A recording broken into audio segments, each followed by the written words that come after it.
In Colossians chapter 1, verse 27, Paul says that Christ dwells in us, the hope of glory. But that as Christ lives in us, the very energizing power of God called the Holy Spirit, Paul says it is according to this might and strength that we labor proclaiming and making this man known. It takes strength. It takes an anointing from heaven. It takes the very might and the very strength of God on the inside. Even this morning, there's some of you battling with depression and lust and anger and bitterness. And I want to tell you this morning, the Spirit of God wants to give you hope.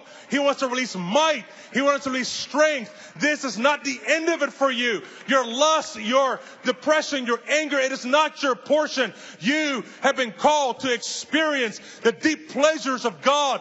Deep on the inside, His insatiable desire and pleasure for you and the Father's delight towards Him. It will propel you to speak much of Him to Him in worship. It will propel you to speak much of Him to your friends called fellowship. It will propel you to speak much of Him on Facebook instead of yet making another selfie. How many more pictures of ourselves do we need to make? God is trying to form us into the image of His darling Son, not into the image of ourselves. Not into the image of the latest famous person. I don't care who I look like. I want Christ to be formed in us. And God is raising up a prayer movement that will pray until Christ is formed in the hearts of God's people again. Thus says the Lord, I'm raising up a prayer movement that will pray until Christ is formed in the hearts of my people, until the radiance of His face pierces through the darkness of the nations of the earth.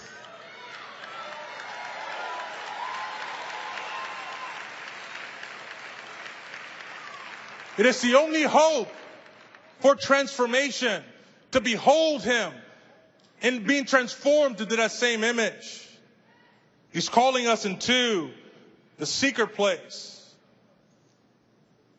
to drink deep of His presence, to partake of His word, to allow the Father to do the thing that any father enjoys to do, is talk a whole lot about their children. And the Father loves